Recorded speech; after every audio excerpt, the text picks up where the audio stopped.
Good afternoon, everyone. We are calling April 7, 2010 meeting of the Facilities Planning and Management Board into session.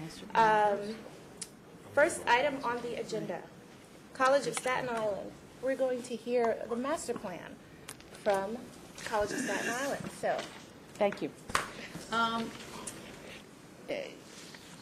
We have not done a master plan at the College of Staten Island since 1986.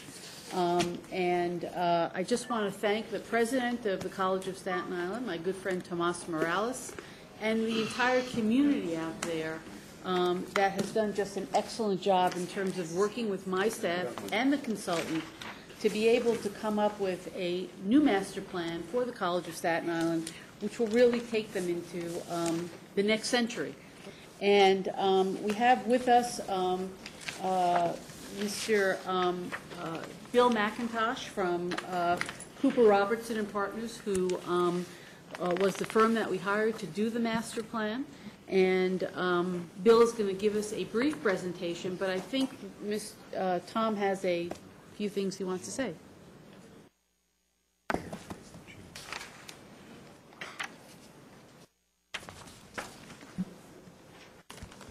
Back and vote. Thank you, Vice Chancellor, Madam Chair.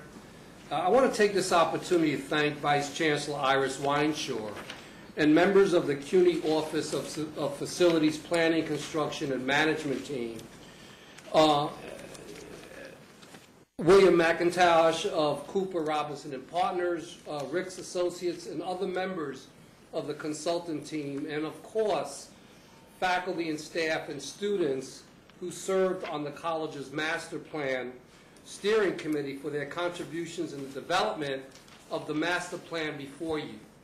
The college has been well served by the collaborative nature of this process, CUNY, the consultant team, and the CSI community. As you will see, the College of Staten Island is a unique campus of 204 park-like acres in the middle of Staten Island. As the island's only public institution of higher education, it serves as the intellectual and cultural center of the borough.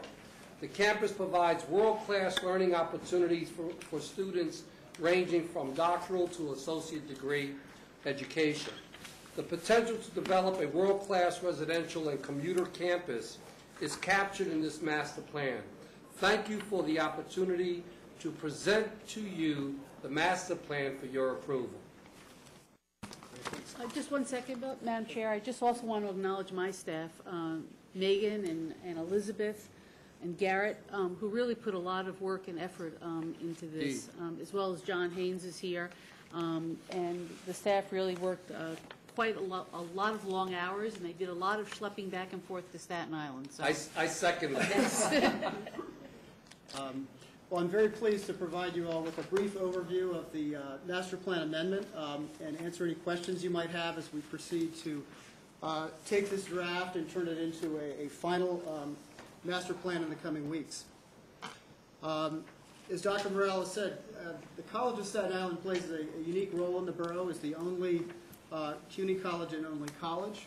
It's also a significant economic presence as one of its largest employers.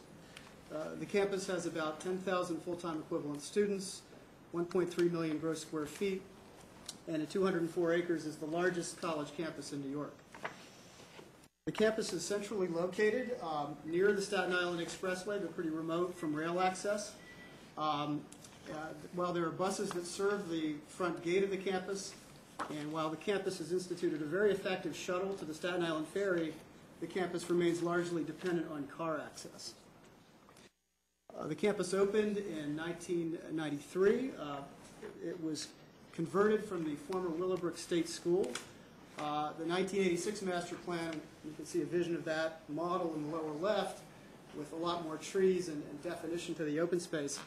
That's the only other master plan for the college.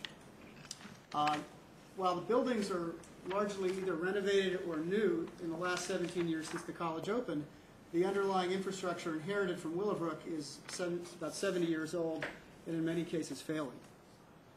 Campus has a lot of opportunity, however, for growth. One of those opportunities being the new campus housing. It's also a classic green campus setting in the city, and the new supercomputer, now temporarily in the central plant building, is a singular resource for leveraging in the future. The campus is constrained, however, by a significant space deficit for instruction, research, and support, has limited transit options, and high-maintenance landscape, poor wayfinding, and again, that problematic infrastructure. The enrollment last year was about 10,000 full-time equivalent students, the vast majority being undergraduate. That represents a 7% growth from the previous 2 years. And the approved enrollment, looking out 10 years, represents about the same annual 3.5% growth, up to a 38% increase, 13,600. There has been a trend to more full-time students. Where CSI relates to the rest of the system in terms of its space per student is it's a bit below the middle at 68 assignable square feet per full-time equivalent student, and well below SUNY comparable institutions. The long-term goal for CSI is to get them to 90 square feet per student, but recognizing the current financial constraints on the system, this table, which represents the program for the next 10 years, is based upon a development scenario you will see momentarily that increases assignable square footage to keep pace with the enrollment, about 35% growth in assignable square feet, addressing the most needed program areas. And this map color codes where that development happens, with red being new buildings and additions, yellow being the fit out of the 2M building at the north end of the campus, orange being major renovations. The plan rebalances the campus, which is now sort of too heavy to the south with seats, by providing more development in the north, and also leaves quite a bit of expansion beyond this 10-year horizon for the future. Just to look at a few of these projects, the most notable of which is the new Interdisciplinary High Performance Computational Center, or IHPCC. This mixed-use research and academic building would provide a permanent, suitable home for the supercomputer, and also consolidate departments that are now scattered: mathematics, physics, computer science, and engineering science, together with interdisciplinary research space to really leverage this resource.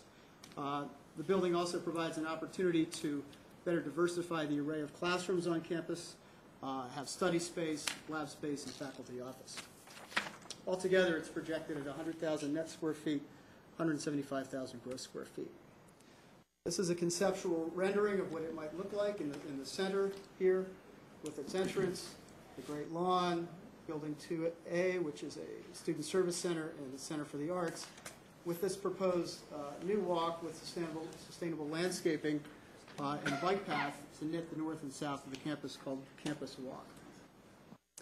Other projects in the North Campus include fitting out of the 2M building to free up space in the core of the campus for more appropriate uses, a much-needed expansion and renovation of the campus center, converting the vacated 1N building into a shared classroom building, expansion of the sports and rec internally when the child center moves, and the new campus housing.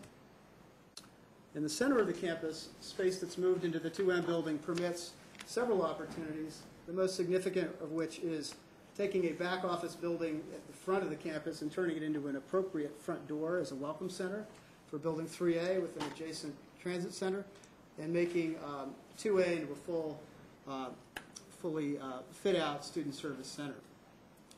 South of the campus, there's a much-needed expansion of the library to meet accreditation needs for stacks and study space. Likewise, there's also a general classroom building made out of this building, vacated by departments moving to the new IHPCC building, and 2 projects for the Sciences and Imaging Center addition to 6S, and a greenhouse. Access for the campus is improved through several projects to make it more efficient and sustainable, including recommendations for continued travel demand management measures, a new campus entrance, the transit center to bring MTA buses into the heart of the campus, and improved bicycle and pedestrian paths. If measures to promote transit are not sufficient to eliminate the need later for significantly more parking, the plan identifies a suitable location for a potential privately funded parking garage to avoid paving significant additional areas of the campus, and that would be right here. That's not part of our cost estimate you'll see later. The plan also includes several measures to improve orientation and wayfinding, including a budget for a new signage program and a new information kiosk inside the main entrance in place of this guard station, which is unneeded and causes unintentional backups from people stopping there. The plan includes a range of projects for enhancing the campus landscape, making it more sustainable, decreasing maintenance where feasible, and providing improved outdoor gathering spaces to strengthen a sense of community. To support new projects, increase energy efficiency, and address obsolescence, the plan includes a range of infrastructure projects. Where these are needed to support new building projects, the scope and cost are bundled with that building project. Other projects are independent. And this slide shows the existing utilities tunnel system, the central plant, and green areas are new buildings that may be able to have geothermal heating and cooling. Sustainability is integrated throughout the plan in measures for buildings, energy conservation, and the site to improve transportation, stormwater management, and landscape. And in terms of implementation of the plan, the college's top priorities are the IHPCC building, the fit out of 2M, the new campus entrance to relieve the severe congestion, and the library expansion. The figures at the right were developed by the consultant team and our cost estimator. They're construction cost numbers without escalation or fees or FF&E based on the projects you've just seen. And these would be the basis for your capital planning. The infrastructure projects in the box at the bottom are capital requests that you already have that have come from the NYPA energy study. It's a master plan for the campus that are for general campus upgrades. And just to conclude, the master plan amendment gives the College of Staten Island the space it needs to move forward and to substantially meet its needs for academics, research, and campus life. The plan reflects a more sustainable approach to the site, improves efficiencies and connectivity, and provides a more welcoming experience for visitors and prospective students. The plan is both a shared vision and a practical roadmap for the next 10 years and beyond. Thanks very much. Thank you.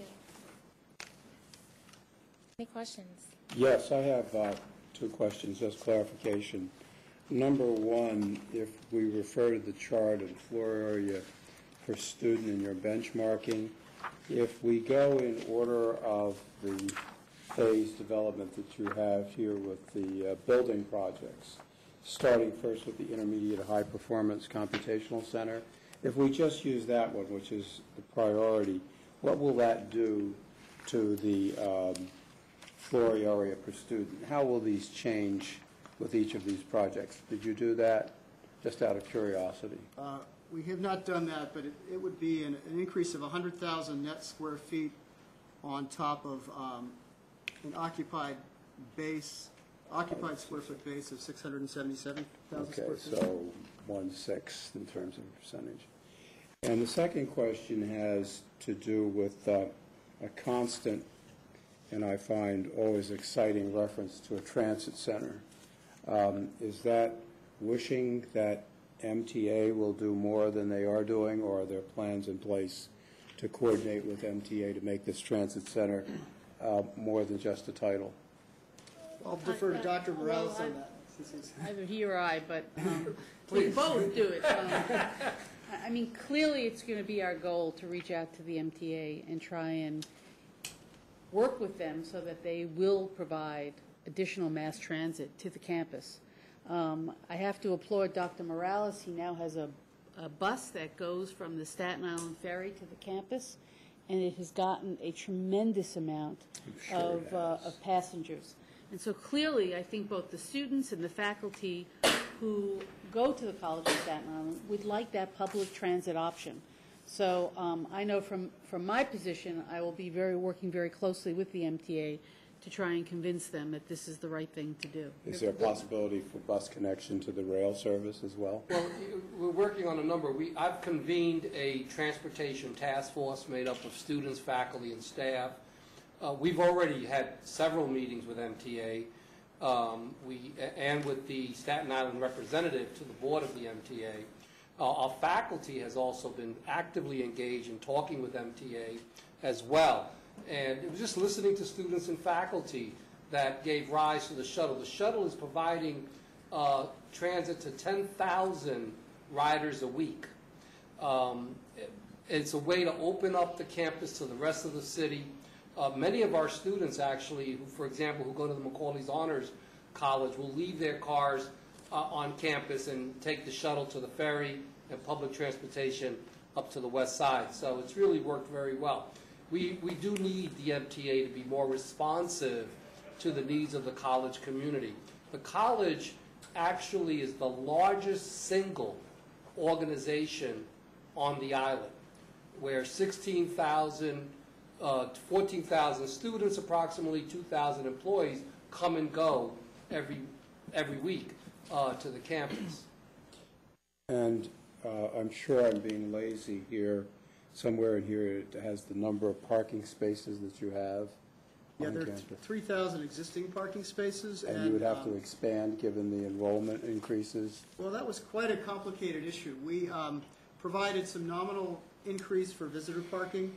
We got a slight increase by making the existing gravel lots paved and safer by being inside the loop road.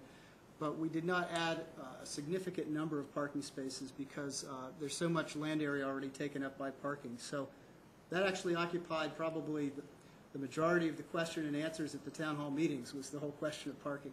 So it's a very different campus. You know, also, Charlie, we're part of the mayor's sustainability plan. And again, we would like to encourage all of the folks who come and go from the College of Staten Island to use a public transit option when they go in and out of the campus.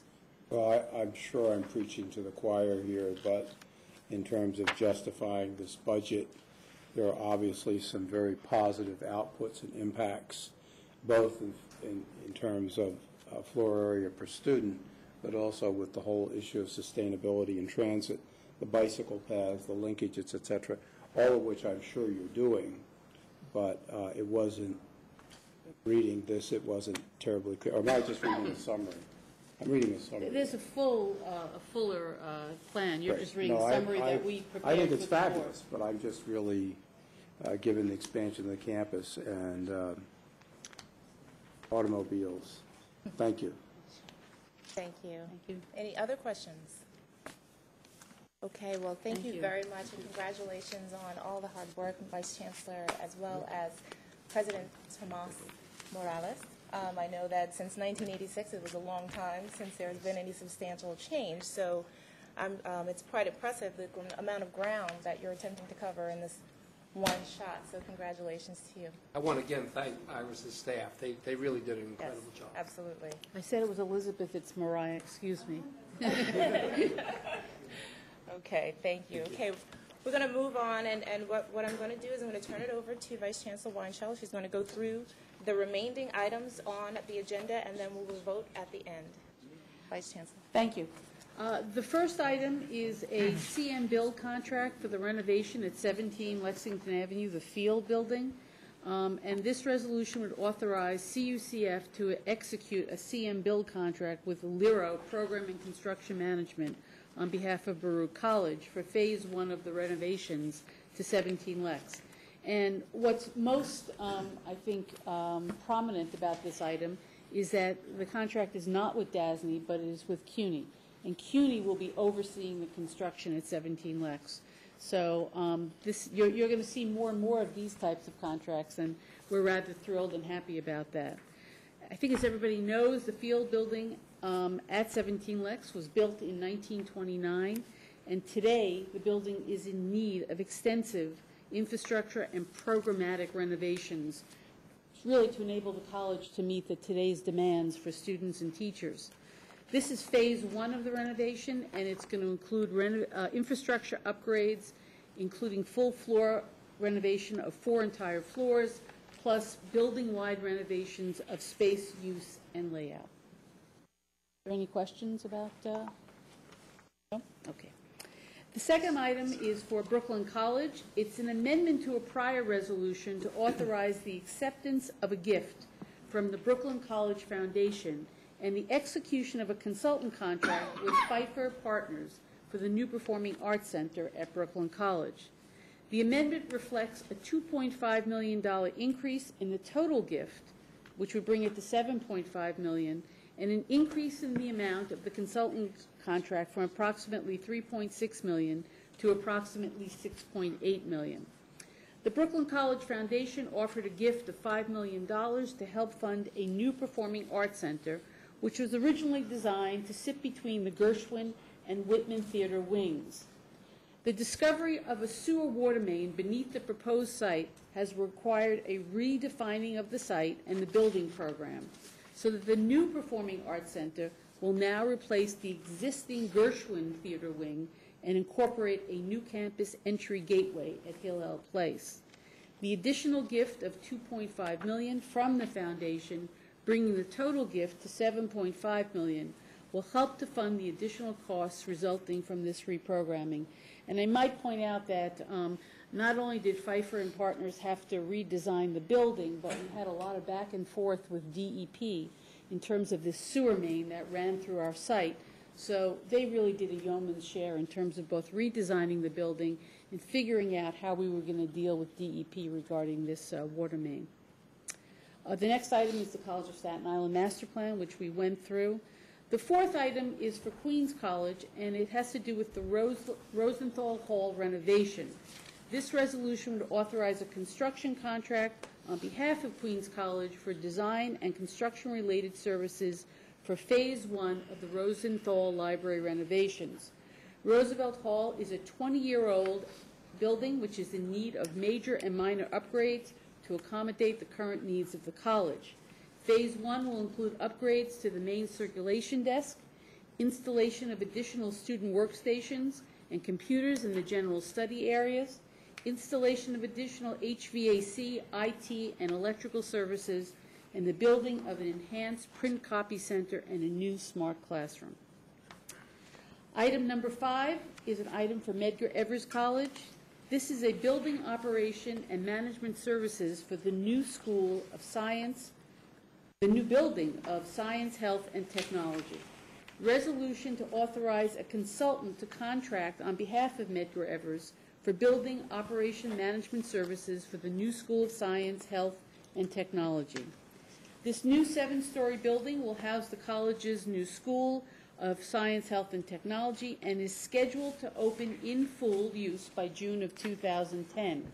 To optimize the initial maintenance and management of this new building, the college would engage a building management consultant to oversee the day-to-day management of the building systems, oversee regularly scheduled preventive and emergency maintenance, and to train appropriate college staff to assume the building management tasks at the completion of the contract. Although the initial contract is for 3 years, we will have an option to terminate after 1 year. And our goal here is to work with this consultant to make sure that the Medgar Evers staff is properly trained in this building. I might point out that this is probably one of the more complex buildings that CUNY has ever built in terms of its systems to run. The last item is an item for Queens College. It's an electrical distribution upgrade, and it's a resolution to authorize a consultant contract with AKF Engineers on behalf of Queens College for campus-wide electrical distribution system upgrades for an amount not to exceed $1 million. The college has experienced campus-wide power outages for a number of years, affecting the heating plant, gym, dining hall, the School of Music, and Jefferson Hall. Campus-wide upgrades to the electrical distribution system to modernize and increase capacity will include installing a new substation, replacing the duct banks, upsizing the transformers, and replacing the switchboards. We initially came to the board in January of this year for this project with a different contractor, and in the end we were not able to negotiate a fee with that contractor. So this resolution will replace that contractor with now this new contractor who we're confident with we can negotiate a contract. Those are the items. Are there any questions on any of the items just summarized by Vice Chancellor? Yes.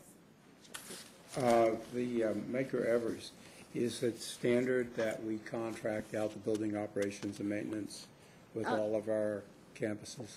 It is not standard, and as I mentioned in my presentation, Phase it down. yeah, but this building, Charlie, is is This is the Polshek building? yes, I've it's a seen it. very complex I do building. understand. And in light of the fact that we've had a lot of transition out of the college, with Dr. Pollard coming on board, some staff retiring, we really haven't staffed up to the capacity that we really need for this building. And I would encourage all the members of the committee, if they haven't, if they would visit the building. It truly is spectacular. But it is a very complex building, and we want to make sure that we get it right when we open up the building. What do they get, well, I was going to say, what percentage of the rents do they get, but that doesn't work that way. No, there's no rent here. How do they get, how are they It's a reimbursed? fixed fee under Fixed the, fee. yes, under the contract. Okay. But the important thing here, Trustee Shorter, is that there is a very compelling need to train Absolutely. people at Medgar Evers so that when the building is turned over, they have the confidence and the skill to really manage probably one of the most complex buildings that this university has ever built. Well, it's a great skill set to have. Do we have a program in CUNY for training building managers? We Wilson? do have several programs in continuing education that touch on various project management kinds of programs, but nothing specifically at Med. This will be a great skill set. It might be a nice program. Yeah, it could be, from that learning experience, it could be emulated elsewhere in the university. And maybe landscape architects, students at the College of Staten Island to reduce the cost. What do you say, Terry?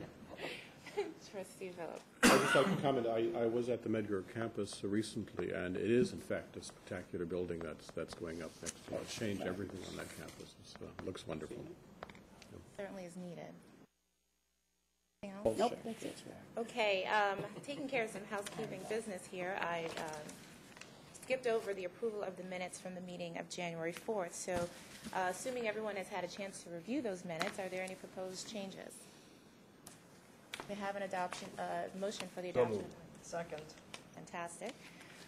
Now, may I have a motion for the adoption of, yes? I'd like to, before we adjourn, I'd like to, We need sorry. to vote. You had a Well, motion. we need to Okay. vote. We need to vote on that. I move the The motion, motion's been made and seconded to adopt the minutes. You have to vote on it. Oh, wait, oh, that one. Yeah, we didn't Oh, I actually thought have a we vote. did. All right, I Oh, move we the have to minutes. vote to adopt the minutes? Yes. Yes, we Okay. do. I'll move the All right, minutes. all in favor of adoption of the January 4th minutes? Aye. Any opposed? Any abstentions? Motion carries. Now, we have a motion to approve the agenda items 1 through 6. So moved. Second. Any questions? Okay. All in favor? Aye. All opposed? Any abstentions? Motion carries. Trustee Philip, did you? Yes, thank you. I'd like to compliment, you take this opportunity to compliment Vice Chancellor Weinschel on her willingness to inform the University Faculty Senate in extensive meetings about the nature of construction and future plans for the university. We had a recent meeting that was really very good and gave us a good overview. At the same time, I think all of us know that there has been certain criticisms in the popular press about the building going up at the law school and perhaps other places, I don't know. But I think this group ought to express its confidence in Vice Chancellor Weinschel, particularly when it comes to high-quality, good construction for this university, which she has been doing.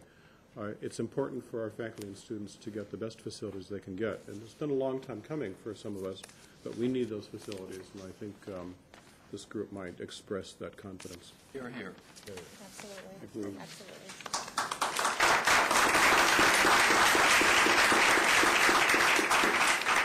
On such a positive note, once again, thank you, Vice Chancellor, for all of you and your staff's hard work, and a motion to adjourn this meeting. So moved. Second. Fantastic. Meeting adjourned. This is terrible. The meeting's over. It's over.